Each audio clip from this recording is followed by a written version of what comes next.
America ने दावा किया है कि चीन की एक पनडुब्बी समुद्र में डूब गई है। अमेरिकी अधिकारी का दावा है कि यह पनडुब्बी चीन की सबसे नई परमाणु ऊर्जा से चलने वाली पनडुब्बी थी, जो साल की शुरुआत में समुद्र में डूब गई।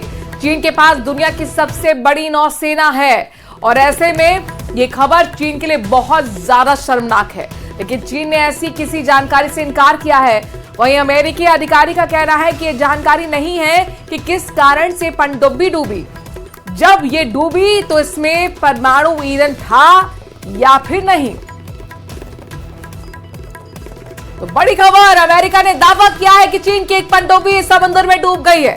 अमेरिकी अधिकारी का दावा है कि यह पनडुब्बी चीन की सबसे नई परमाणु ऊर्जा से चलने वाली पनडुब्बी थी, जो साल की शुरुआत में समुद्र में डूब गई।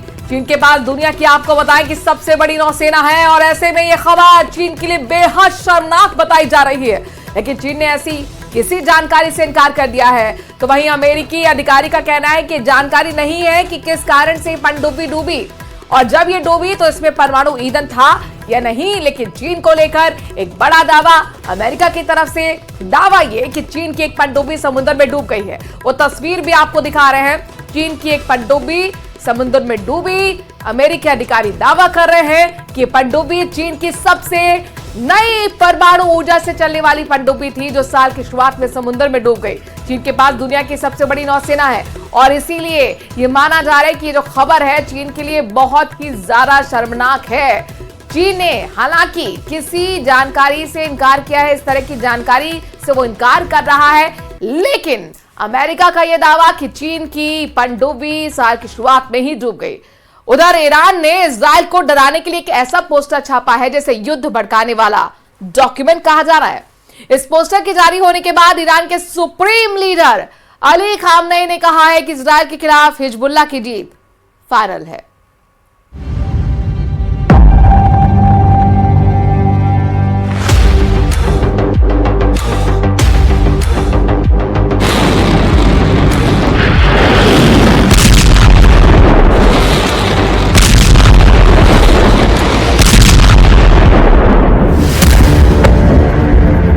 युद्ध का एपिसेंटर बदल चुका है। गजा के बाद इजराइल अब लेबनान पर नॉन स्टॉप बमबारी कर रहा है। धमाके ऐसे जिनकी गूंज 1500 किलोमीटर दूर ईरान की राजधानी तेहरान तक पहुंच रही है।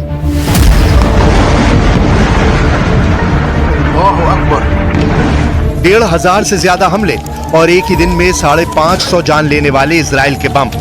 खौफ बहुत ज्यादा है, गुस्सा बहुत ज्यादा है और इसी वजह से अब ईरान ने इजराइल के खिलाफ एक नई वार्निंग जारी की है।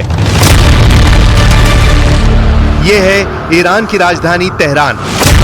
यहां सड़कों पर मिसाइल पहुंच चुकी हैं। लग रहा है कि बस युद्ध का ऐलान होना बाकी है।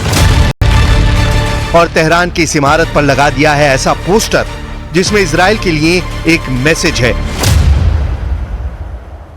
पोस्टर में इजराइल के सैनिकों को डरी हुई हालत में भागते हुए दिखाया गया है और ऊपर फारसी और इजराइल की भाषा हिब्रू में क्या लिखा है, गौर से देखिए।